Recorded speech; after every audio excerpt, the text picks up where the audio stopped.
Paano kung sabihin ko sa'yo na ang mga taong labis na nakakaapekto sa'yo ay aktwal na nagpapakita ng isang bagay tungkol sa sarili mo? Minsang sinabi ni Seneca na lahat ng nakaiinis sa atin tungkol sa iba ay isang salamin, isang aral, hindi lang abala. Pero may isang bagay na hindi niya tahasang sinabi. May mga tao talagang bihasa sa pagpindot ng mga buttons, mga profesional na manggugulo. At ang totoong dahilan kung bakit paulit-ulit mo silang pinapabalik sa buhay mo, hindi ito pag-ibig at lalong hindi ito katapatan.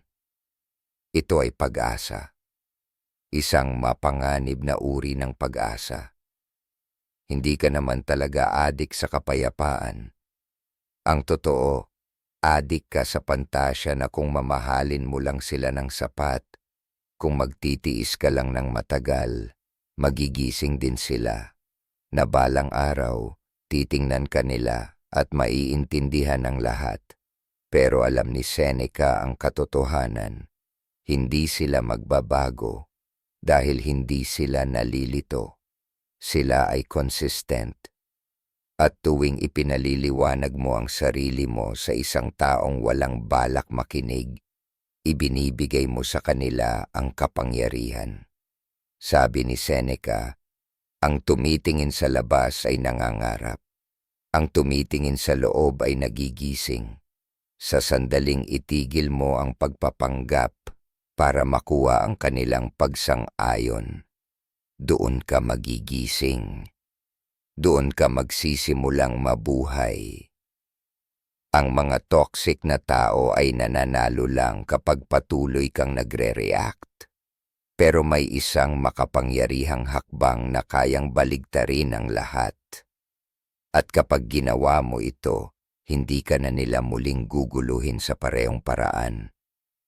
Kung may tumama sa iyo sa mga salitang ito, huwag kang mag-scroll palayo. Mag-subscribe, i-like, mag-iwan ng komento, at ibahagi ito sa isang taong kailangang makarinig nito. Pag-usapan natin ang hakbang na yon. Una, hindi mo kailangang sumigaw. Hindi mo kailangang ipagtanggol ang puso mo sa mga taong matagal nang piniling huwag kang pakinggan. Hindi mo kailangang patunayan pa ang mabubuti mong intensyon sa mga taong binabaluktot ang mga salita mo. Kahit gaano ka pa kahinahon magsalita, may mga taong hindi naghahanap ng katotohanan. Naghahanap sila ng kontrol. At tuwing sumasagot ka, tuwing sobra mong ipinapaliwanag, tuwing binibigyan mo sila ng access sa emosyonal mong kalinawan, pinapakain mo ang isang siklo na nauubos ka habang sila'y mas lalong lumalakas. Matagal na itong naunawaan ni Seneca bago pa man ito pangalanan ng modern psychology. Hindi man niya ginamit ang mga salitang gaya ng shadow self or emotional dumping ground. Alam niya kung paano gumagana ang likas na ugali ng tao.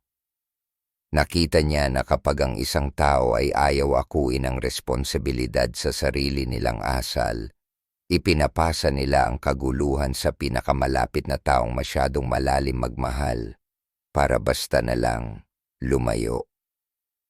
Ikaw yon. Ganiyan kung paano ka nagiging basurahan ng emosyon ng ibang tao para sa kanilang sakit, kahihiyan, o pagkamuhi sa sarili. At habang mas pinipilit mong ayusin ito sa pamamagitan ng pagtitimpi, kabaitan, at pagpapaalala sa kanila na hindi ka kalaban, lalo ka lang nilang kinukuhaan.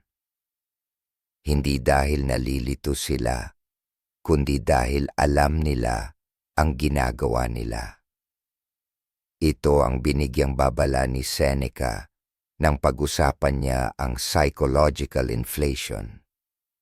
Kapag naniniwala na ang tao na ang ego nila, ang bugso ng damdamin nila at ang galit nila ay tama dahil lang nararamdaman nila ito. At kapag nag-react ka, kapag pinilit mong abutin sila sa kung nasaan sila, lalo mong pinapalubo ang ego nila. Hindi ka nakikipag-ayos. Pinalalakas mo lang ang paniniwala nilang tama silang tratuhin ka ng ganoon. Hindi ka lang naipit sa toxic na cycle, pinapakain mo ito. Sa bawat paliwanag, bawat pagdadahilan, bawat pagtatangkang ipaunawa. Pero ito ang itinuturo ng karunungan ng mga Stoic at napakalakas nito.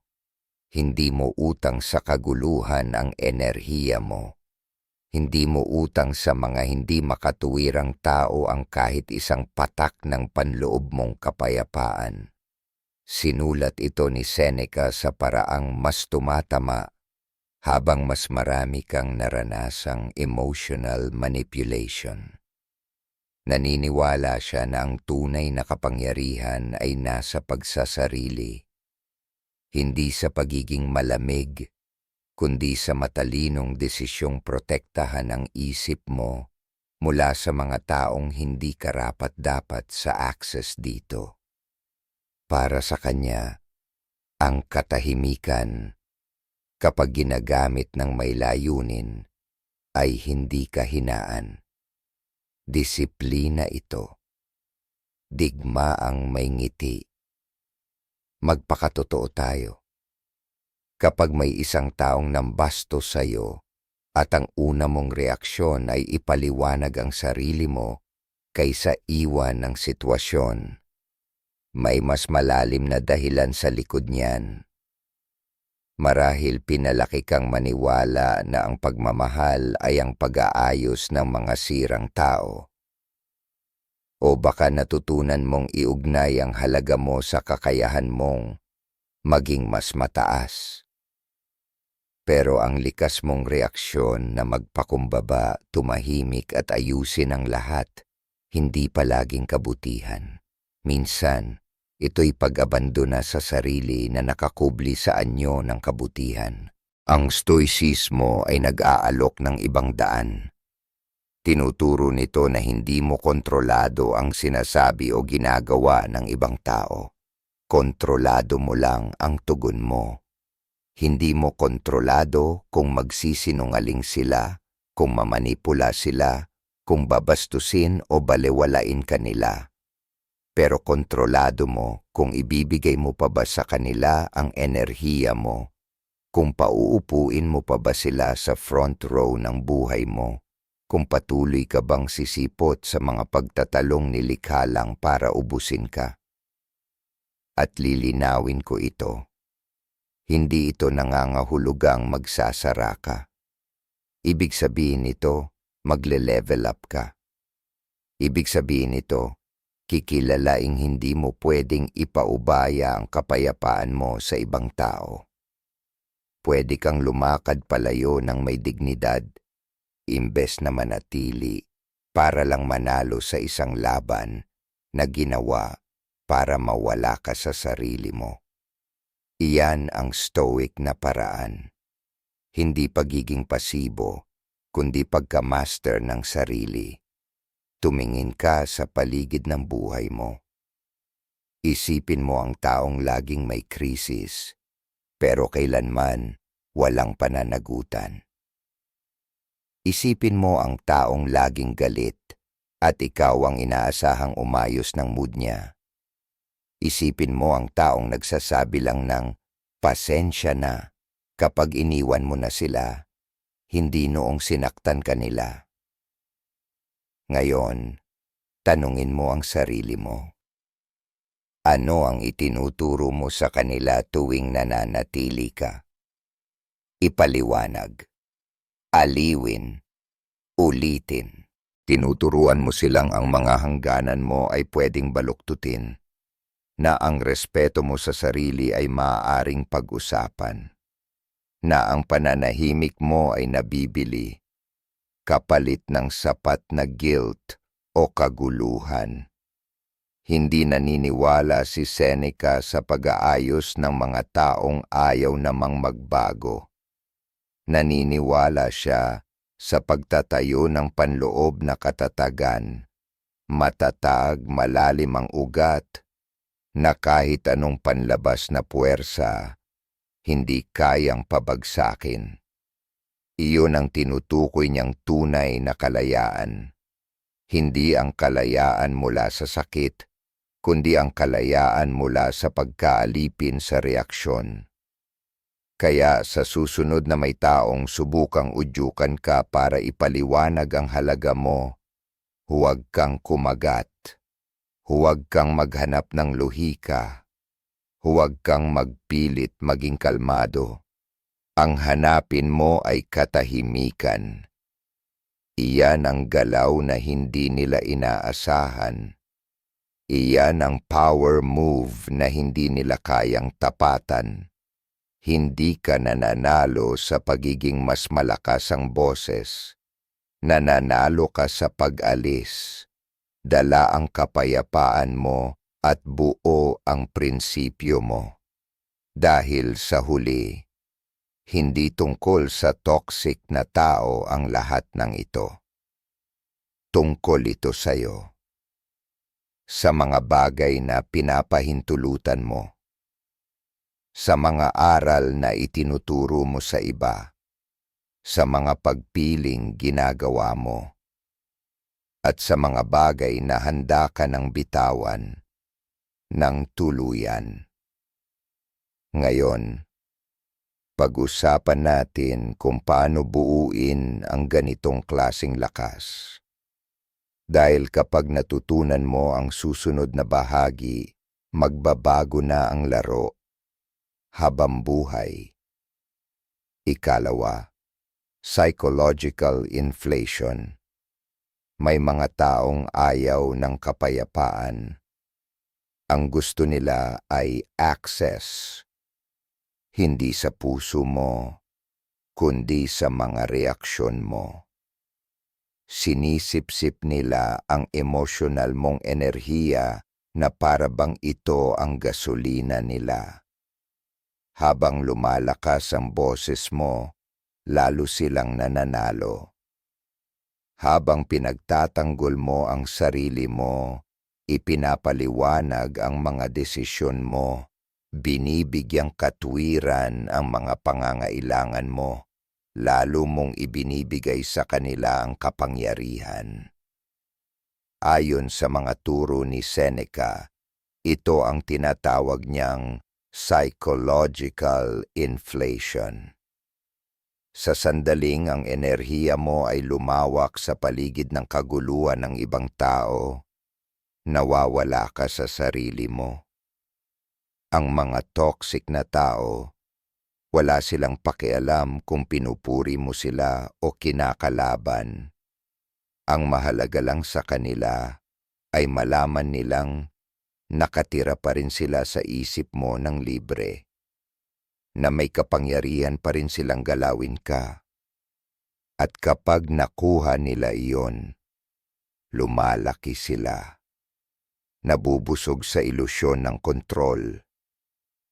Para kay Seneca, ang tunay na pag-unawa sa iba ay nagsisimula sa pag-unawa sa sarili. Pero ang mga mapanlinlang na tao, binabaluktot ang karunungang ito. Hindi sila nagmumuni-muni. Pinag-aaralan kanila. Obserbador sila. Inaalam kung saan ka mahina, ano ang mga triggers mo, anong tono at salita ang makakapasok sa loob ng depensa mo. At kapag nakita nilang may lamat ka na, doon sila susugod. Hindi man ito laging sinasadya, pero tiyak itong kalkulado. Ginagamit nila ang pagiging pamilyar bilang sandata. Alam nila ang tamang pagtingin, ang akmang katahimikan, ang eksaktong salitang papasok sa puso mo para mag-react ka. At kapag tumugon ka, kapag nabasag na ang katahimikan mo, Panalo na naman sila. Akala mo ang pananahimik ay kahinaan, pero para kay Seneca, ito ang kabaligtaran. Ang katahimikan ay isang anyo ng kontrol na bihirang makamit ng tao. Hindi ito pagiging pasibo, ito ay sinadyang pagpigil. Isang uri ng disiplina na ginagamit bilang sandata. Sa pilosopiyang Stoic, ang katahimikan ay ang kalasag ng matalino. Hindi dahil wala kang gustong sabihin, kundi dahil may mga taong hindi karapat-dapat marinig ang katotohanan mo. Kapag pinili mong huwag makisali, hindi ibig sabihin ito na sumusuko ka. Ibig sabihin ito, lumalabas ka sa isang siklong ginawa para lamunin ka. Iyon ang tinutukoy ni Seneca bilang individuation, bagamat hindi niya ginamit ang eksaktong salitang iyon. Ang paniniwala sa psychological sovereignty o karapatang pamunuan ng sarili. Ang panloob na disiplina na manatiling malinaw kahit may mga taong naghahagis ng emosyonal na granada sa paanan mo. Naniniwala siya na walang sino man ang may karapatang gambalain ang kapayapaan mo nang wala ang pahintulot mo. At kapag naunawaan mo ito, lahat magbabago. Ito ang tumatama. Kung naranasan mo ng lumayo mula sa isang pag-uusap at nagtataka kung bakit pakiramdam mo ay maliit ka, talunan, kahit na pinanindigan mo ang sarili mo, malamang ay dahil hindi patas ang laban mula pa sa simula. Hindi ka nakikipag-usap sa isang taong nais kang maunawaan. Nakipag-usap ka sa isang taong gustong magkaroon ng kontrol. At sa sandaling sinimulan mong ipagtanggol ang halaga mo, ibinigay mo sa kanila ang kalalabasang inaasam nila. Kung si Seneca ang tatanungin, sasabihin niyang, ang matalinong tao ay hindi sinasayang ang hininga sa pagpapatunay ng halaga niya sa taong bulag sa kahalagahan niya. Habang lalo kang tumitibay, mas nagsisimula ng magsalita para sa iyo ang katahimikan mo. Ang katahimikan ay nagsasabi sa kanila na hindi na nila kayang guluhin ang panloob mong mundo. Ang katahimikan ay nagsasabi, hindi na ako naglalaro ng mga larong talo ako kahit anong gawin. Maging practical tayo. Isipin mo ang isang tao sa buhay mo na palaging hinihila ka sa emosyonal na gulo. Maaring hindi sila sumisigaw o naghahagis ng gamit.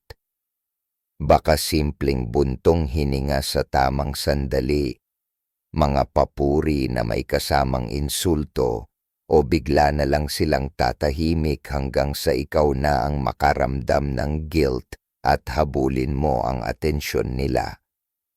Baka ito ang katrabaho mong laging may tusong paraan ng pagdududa sa kakayahan mo sa harap ng iba. O kaibigan na palaging nakakalimot sa mga hangganan mo, pero hinding-hindi nakakalimot sa sarili nilang limitasyon. Akala mo ay ikaw ang mas mataas ang pinagdaanan dahil kalmado ka, nagpapaliwanag, at nagbibigay ng pangalawang pagkakataon. Pero ang totoo, pinapatunayan mo lang sa kanila na gumagana ang diskarte nila. Dito pumapasok ang tunay na lakas ng Stoicism. Itigil mo ang pagpapakain sa apoy. Umalis ka. Hindi dahil sa galit, kundi dahil sa awtoridad. Hindi mo kailangang isara ang pinto ng malakas. Sapat na ang hindi mo na ito muling buksan. Hindi kailanman hinangad ni Seneca ang paghihiganti o ang pagtatala ng kasalanan ng iba. Naniniwala siya na ang tunay na kapangyarihan ay nasa kakayahang pamahalaan ang sarili sa pagtangging hayaang kontrolin ng kaguluhan ng iba ang katatagan ng isipan mo. Kaya ito ang solusyon. Pag-aralan mong kontrolin ang reaksyon mo. Bawiin mo ang enerhiya mo. Tigilan mo ang pagpapaliwanag. Magsimula kang magmasid. Kapag may nagtulak sa'yo na mag-react, huminto ka at tanungin ang sarili mo, karapat-dapat ba itong reaksyon sa kapayapaan ko? 9 sa bawat 10 pagkakataon, ang sagot ay hindi. Kapag paulit-ulit mong isinabuhay ito, mas lalo kang nagiging hindi matitinag, hindi malamig, hindi malayo, kundi matatag, parang bundok na hindi natinag ng bagyo. Dahil ang tunay na layunin ay hindi ang maintindihan kanila. Ang layunin ay ang hindi mo na kailanganing maunawaan ka pa. Iyan ang tinatawag na psychological sovereignty. Iyan ang itinatanim ng Stoicism sa'yo. Paunti-unti, patong-patong, sa bawat desisyong ginagawa mo. Ngayon, may tanong ako sa'yo. Sino ang isang taong palaging nakakahanap ng paraan para galitin ka o gambalain ang damdamin mo? Ano ang magbabago sa buhay mo kung hindi na sila makakaapekto sa'yo? Kung hindi na nila kayang kontrolin ang araw mo o manatili sa isipan mo? Ibahagi mo ang sagot mo sa mga komento. Pag-usapan natin. Dahil ito, hindi lang basta pilosopiya, kalayaan ito. At karapat-dapat kang makuha ang bawat bahagi nito. Sa susunod, tatalakayin natin kung paano gamitin ang mindset na ito sa mga high-stress na sitwasyong hindi madaling layasan, gaya ng trabaho, pamilya, o matagal ng relasyon. Dahil kapag na-master mo ito, hindi ka lang basta nabubuhay sa mga sitwasyong iyon.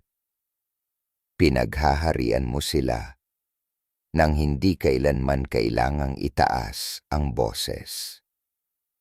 Ikatlo, psychological sovereignty. Ang katahimikan ay hindi kahinaan. Ito ay kapangyarihan. Hindi ito pag-iwas. Isa itong malinaw na pader, isang saradong tarangkahan sa pagitan mo at ng kaguluhang pilit kang hinihila. Malalim ang pagkaunawa ni Seneca dito. Para sa kanya, ang katahimikan ay hindi pagtakas sa banggaan. Ito ay pagtangging duguin para sa isang laban na ginawa lamang para masunod ang kagustuhan ng ibang tao. At ang mga tunay na makapangyarihan sa kahit anong lugar ay hindi ang mga palaging sumisigaw. Sila ang bihasa sa pagpipigil. Sila ang mga taong mas kaunti kung magsalita, pero mas malalim ang dating. Iyan ang psychological sovereignty.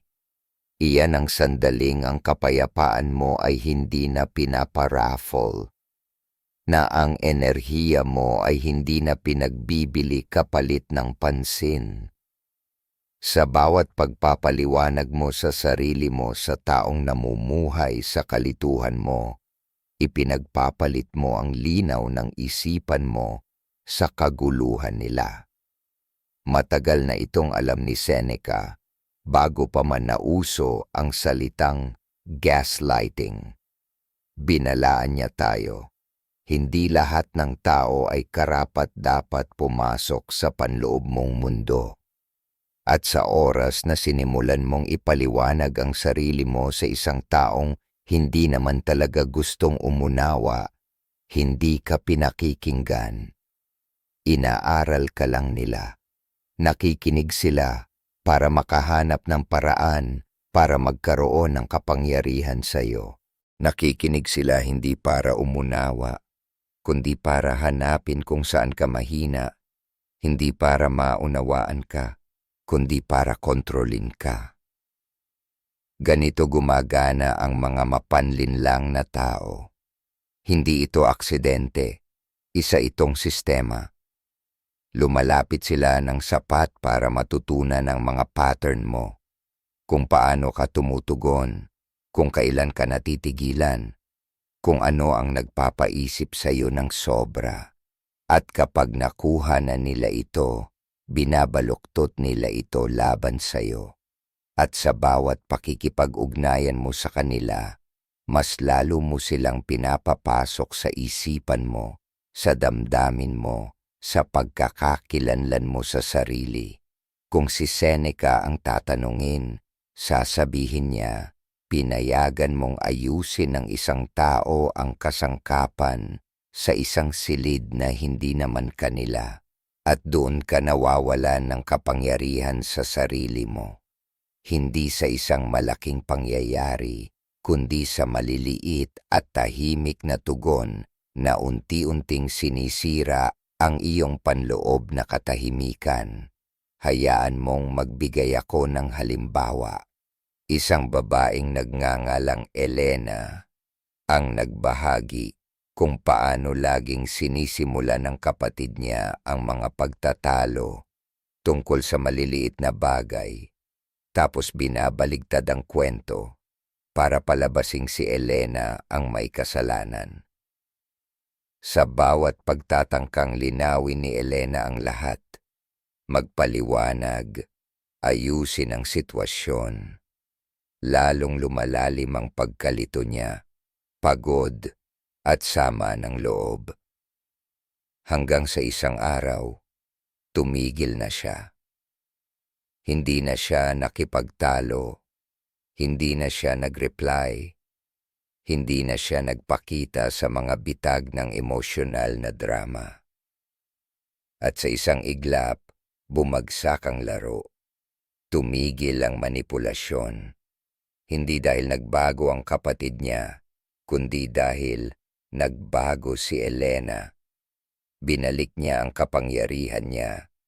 Iyon ang ibig sabihin ni Seneca sa pagmamay-ari ng sarili mong isipan. Ang psychological sovereignty ay hindi tungkol sa pagiging hindi nasasaktan. Ito ay tungkol sa pagpili na huwag nang paulit-ulit ibigay ang kutsilyo sa parehong taong patuloy kang tinataga. Kung gusto mong tanggalan ng armas ang isang manipulator, huwag kang mag-react. Huwag mo silang itama. Huwag mong habulin ang closure. Hindi nila kayang baluktutin ang katahimikan. Hindi nila kayang pihitin ang isang bagay na hindi mo naman ibinigay. Sa sandaling tumahimik ka, nawawala na ang kapit nila sa iyo. Dahil bigla na lang silang naiwan sa harap ng pinakatakot nilang bagay, ang sarili nila. Naniniwala si Seneca na ang pinakanakakatakot para sa karaniwang tao ay ang tunay na pagharap sa sarili ng walang distraction. At ang mga mapanlinlang, umaasa sila sa mga reaksyon mo para makaiwas sa sarili nilang gulo. Kapag hindi mo sila binigyan ng enerhiya mo, mapipilitan silang upuan ang sarili nilang kaguluhan. At karamihan sa kanila, hindi nila ito kayang tiisin. Kaya mapapansin mong ang mga toxic na tao ay biglang nagpapakita ng takot o desperasyon kapag hindi ka tumutugon. Mas lalo silang magpupumilit, magpapadrama, magpapag-guilt trip, magpapanggap na biktima o gagawa ng bagong gulo. Anumang paraan para hilahin ka pabalik sa siklo. Pero kung mananatili kang tahimik, hindi dahil sa takot, kundi dahil sa disiplina, pinagugutom mo ang siklo. Wala na itong mapakain. Tapos na ang istorya. Wala nang papel na ginagampanan. Umalis ka na sa entablado. Sila na lang ang natitirang umaarte mag-isa. Naniniwala si Seneca na ang pinakamataas na uri ng kapayapaan ay ang panloob na katahimikang hindi kayang galawin ni Numan. At sa mundong palaging humihingi ng atensyon, ng opinyon, ng reaksyon, ang hindi pagtugon ay isang revolusyon. Hindi mo kailangang i-post ito. Hindi mo kailangang patunayan na tama ka. Hindi mo kailangang i-block sila dahil sa galit. Simple lang, mawala ka sa radar nila. Hayaan mong sila ang maupo sa katahimikan. Hayaan mong sila ang harapin ang ugong ng sarili nilang asal. Ngayon, ito ang bahaging pinakamahirap para sa karamihan. Ang bitawan ng isang tao nang hindi na kailangang maunawaan. Ang landas ng isang stoic ay hindi tungkol sa pagkakaroon ng huling salita. Ito ay tungkol sa pag-unawa na ang pagnanais na maintindihan ng maling tao ay isa ring uri ng pagkakakulong. Hindi mo kailangan ng pangunawa nila para maghilom. Hindi mo kailangan ng sorry nila para makapagpatuloy. Ang kailangan mo ay tigilan ang patuloy na pakikilahok sa sariling emosyonal na pagkapagod. Kaya ito ang tanong, sino sa buhay mo ang patuloy mo pa ring pinapaliwanagan ng sarili mo? Sino ang paulit-ulit kang hinihila sa mga usapang palaging nag-iiwan sa'yo na parang wala kang halaga? At higit sa lahat, ano ang mangyayari kung titigil ka na lang? Ibahagi mo ang iniisip mo sa mga komento. Pag-usapan natin ito. Ganito mo sinisimulang muling buuin ang mga hangganan mo, hindi lang sa ibang tao, kundi pati sa sarili mo. Sa susunod na bahagi, pag-uusapan natin kung paano mapanatili ang katahimikang ito, hindi bilang pagtakas, kundi bilang isang pangmatagalang estratehiya para sa kalayaang pangkaisipan. Dahil kapag nakuha mo na ang kapayapaan, kailangan mong matutunang protektahan ito. 4. Tumigil ka. Tumigil ka sa pag-reply. Tumigil ka sa pagpapaliwanag kung bakit ka nanahimik.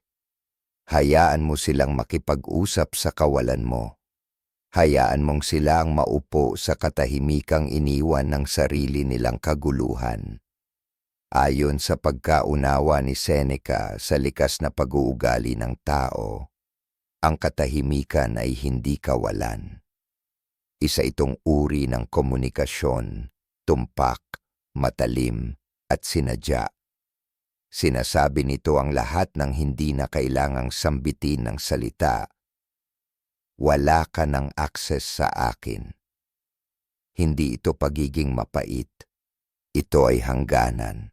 At sa mundong palaging humihingi ng emosyonal na presensya, ang katahimikan ay isang uri ng revolusyon. Sinabi ni Seneca, nagiging malinaw ang pananaw mo kapag tumingin ka sa loob. Hindi mo makikita ang sariling landas kung lagi kang nakatutok sa hinihingi ng iba. Kaya inuuna ng pilosopiyang Stoic ang kalinawan kaysa kaguluhan, at ang presensya kaysa pagpapakitang tao. Pero ang mga toxic na tao namumuhay sa paghatak sa iyo na umarte. Nagkukunwaring nalilito sa kung paano kanila nasaktan, hindi dahil talagang hindi nila alam, kundi dahil ang pagpapanggap na hindi nila alam ang dahilan ay nagpipilit sa iyong magpaliwanag. At habang ikaw ay nagpapaliwanag, sila ang may hawak ng kontrol. Alam ni Seneca na ang ganitong uri ng manipulasyon ay isang taktika, hindi laging sinasadya, pero laging epektibo. Habang mas pinapahaba nila ang oras na ginugugol mo sa pagpapaliwanag, pangangatwiran at pagbibigay linaw, mas lalo silang nakakaiwas sa pananagutan. At higit pa rito, mas lalo silang nananatili sa kapangyarihan. Akala mo, nililinaw mo lang ang sitwasyon. Akala mo, ikaw ang mas mature. Pero alam nila ang eksaktong paraan kung paano ka manatiling nakabitin sa pamamagitan ng pag-arte na parang wala silang alam, ng sapat na tagal para makakuha muli ng paliwanag mula sa iyo. Isa itong kontrol na pangkaisipan na nakamaskara bilang kalituhan. Kaya naman napakalakas ng epekto ng katahimikan mo kapag hindi mo na sila binibigyan ng kahit ano para sagutin. Nawawala ang script nila. Hindi nila kayang manipulahin ang isang bagay na hindi mo sinabi.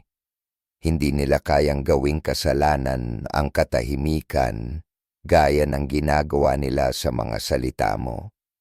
At dito tumatama ng malalim ang karunungan ni Seneca. Hindi mo utang sa kahit sino ang access sa isip mo. Kahit pa nasanay na sila rito. Hindi mo kailangang panatilihin ang mga tao sa buhay mo dahil lang sa gusto nilang palagi kang sumagot tuwing sila ay naiistorbo. Ang emosyonal na access ay isang pribilehiyo, hindi isang karapatan. Madalas nating iniisip na kailangan nating ipahayag ang mga hangganan para ito'y maging totoo. Pero ang totoo, ang hangganan ay hindi tungkol sa kabilang tao. Tungkol ito sa sarili mong kalinawan. Maaari kang walang sabihin at malinaw pa ring magtakda ng linya. Maaari kang tumahimik at malinaw pa ring magpadala ng mensahe. Sa katunayan, madalas ay ang katahimikan ang nagsasabi ng pinakamatindi. Sinasabi nito, hindi na ako parte ng dinamikong paulit-ulit na sinisira ang kapayapaan ko.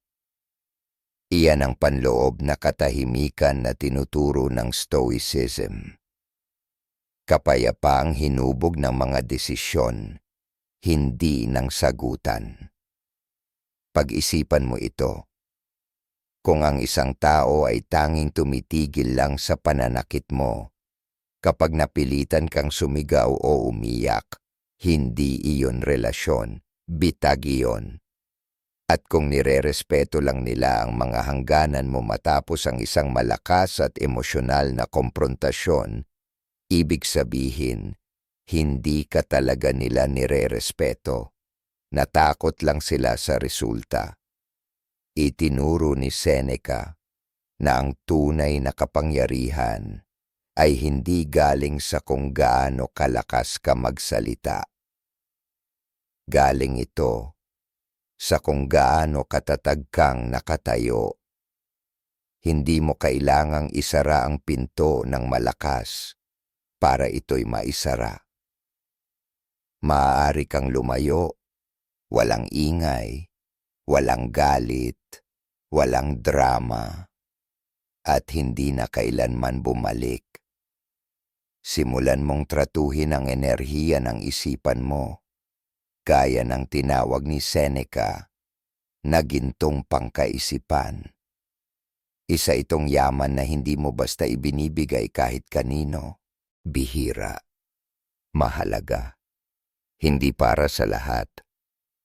Hindi lahat ay karapat-dapat makarinig ng iniisip mo.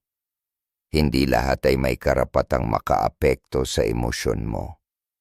Kapag may isang tao na paulit-ulit kang pinanghihinaan, binababa ang tingin sa'yo, o sadyang pinipilipit ang iyong intensyon, hindi mo kailangang makipag-usap sa huli.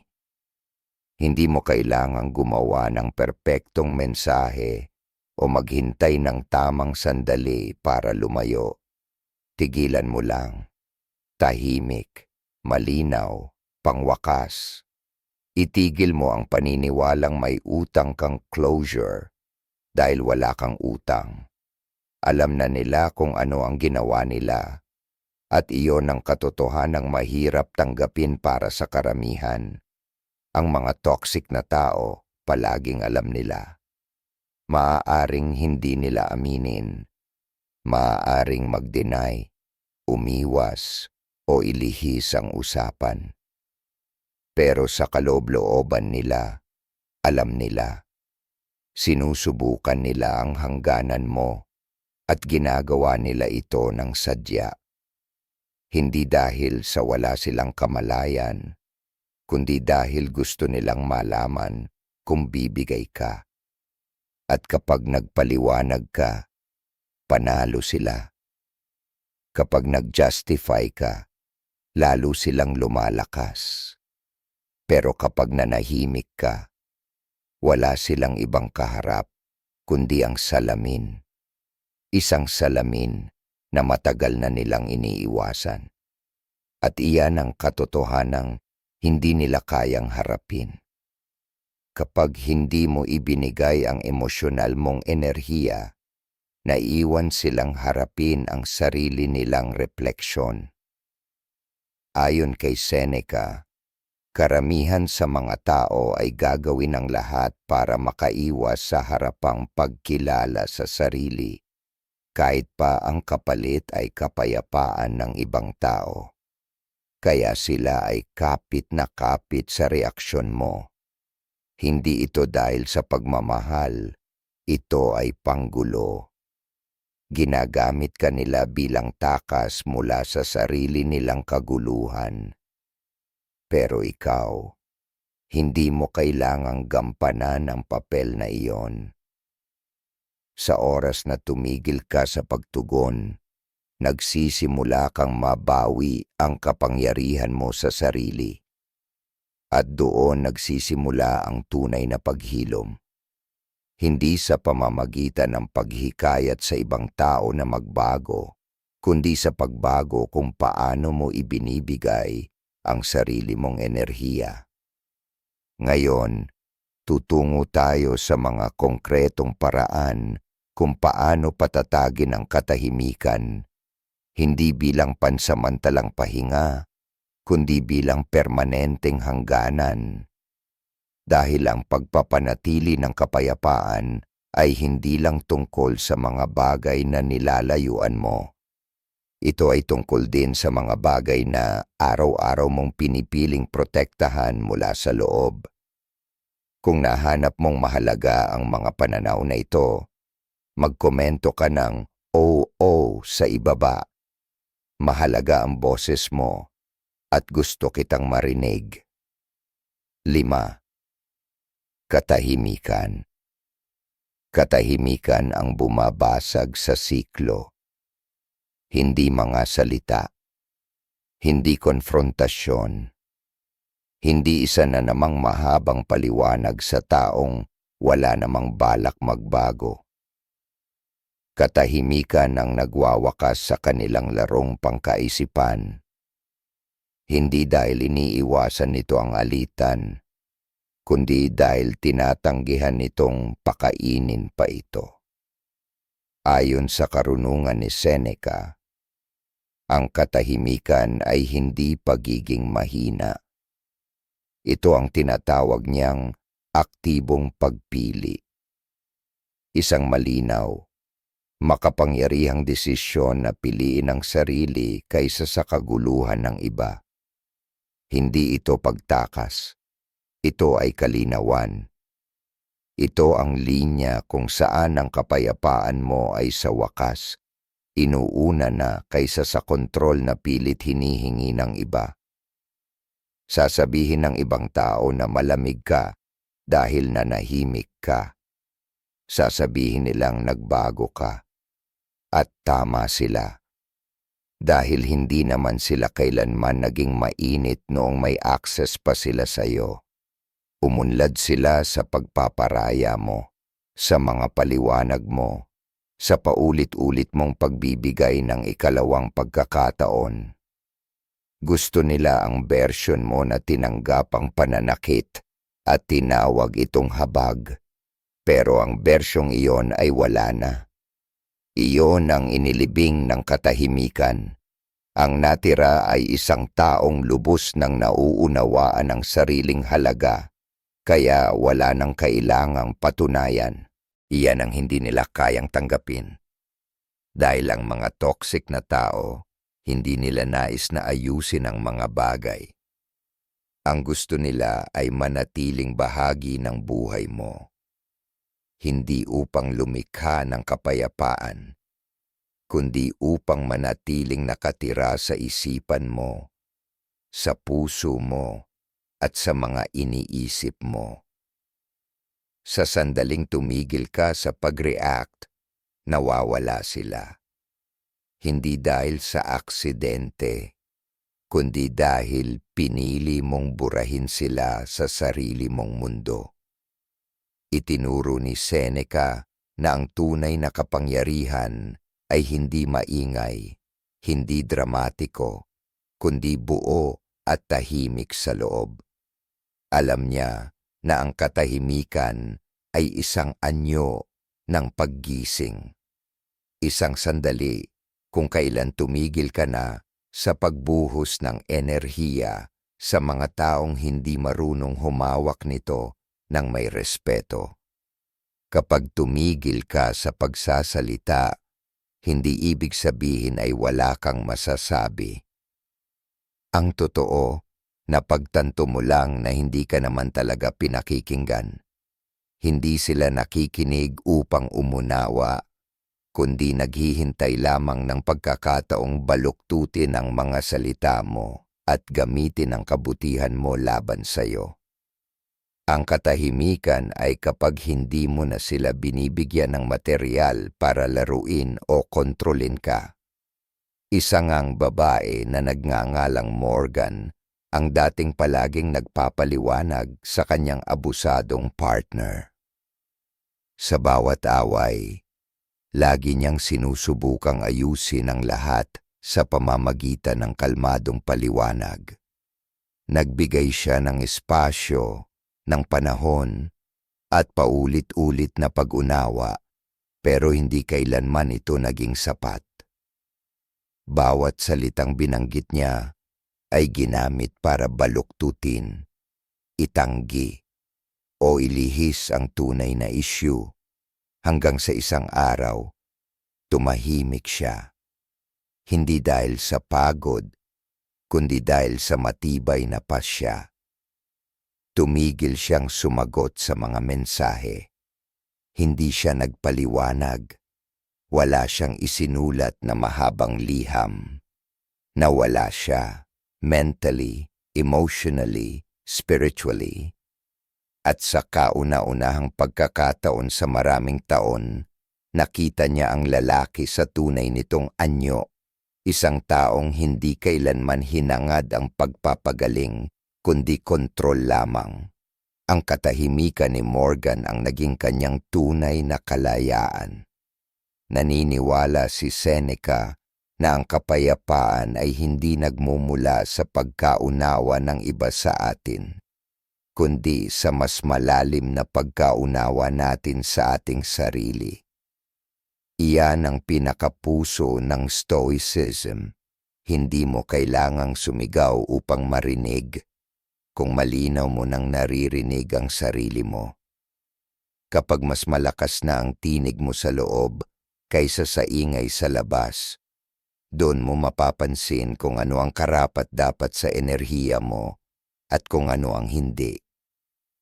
Matutuklasan mong hindi lahat ay dapat may access sa puso mo, sa oras mo, o sa isipan mo. Ang iyong atensyon ay ang iyong buhay. At kung saan ito dumadaloy, doon din napupunta ang emosyonal mong kapangyarihan.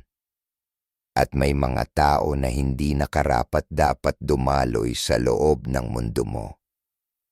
Hindi dahil sila ay masama, kundi dahil sila ay pabaya sa mga ibinibigay mo. Ang katahimikan ay hindi kahinaan. Ito ay isang anyo ng pagkakabukod ng sarili, isang pag-angkin ng sariling isipan. Isa itong paggising na nagbibigay linaw na ang pag-react sa kaguluhan ng iba ay lalo lang itong pinalalakas. Kapag nanahimik ka, tumitigil ka na sa pagiging bahagi ng palabas nila. Bumababa ka sa entablado. Hindi mo na hinahayaang guluhin ng iba ang iyong kapayapaan, lalo na ng mga taong nabubuhay sa kalituhan. Hindi ito pagiging malamig. Ito ay pagiging mulat. Alam ni Seneca na ang tunay na lakas ay internal. Hindi ito maaaring nakawin. Ito lamang ay maaaring isuko. At kapag tumigil ka na sa pagbibigay nito sa mga taong hindi marunong gumamit ng tama, nagsisimula mo itong bawiin ng buo. Ang iyong katahimikan ay hindi hudyat ng katapusan ng lakas mo. Ito ang simula ng iyong kalayaan. Ang pinakamakapangyarihang galaw na maaari mong gawin ay hindi ang pagsigaw, hindi ang pag-block, at hindi ang paggawa ng isang paalam sa social media. Ito ay katahimikan. Ang uri ng katahimikan na nagmumula sa malalim na kaalaman sa sarili mong halaga, kung saan hindi mo na kailangang makipagtalo sa mga taong sadyang hindi ka nauunawaan. Kapag nanahimik ka, hindi ka nawawala. Tumataas ka. Tinigil mo na ang pagbuhos ng enerhiya sa mga walang katapusang butas at nagsimulang piliin ang kapayapaan na para bang buhay mo na ang nakataya. Dahil totoo ito. Ang mga toxic na tao ay hindi takot sa sagutan. Ang kinatatakutan nila ay ang pagiging walang halaga. At sa sandaling hindi ka na nagre-react, nawawala ang lahat ng kapangyarihan nila. Kaya kung may tinamaan sa puso mo sa mensaheng ito, huwag mong hayaan itong huminto dito. Ito ang iyong sandali upang bawiin ang iyong espasyo, ang iyong lakas, at ang iyong tinig sa pamamagitan ng katahimikan. Hindi ka malamig. Malinaw ka. Hindi ka bastos. Matatag ka. Pindutin mo ang subscribe kung handa ka ng protektahan ang iyong kapayapaan na parang ito na ang pinakabanal mong pag-aari. I-like mo ang video kung naranasan mong madrain ng taong hindi naman karapat-dapat sa iyong enerhiya. I-share mo ito sa taong kailangan marinig ito at mag-iwan ka ng komento. Ano ang isang bagay na handa ka ng tigilan ng pagpapaliwanag sa mga taong hindi talaga nakikinig? Pag-usapan natin ito sa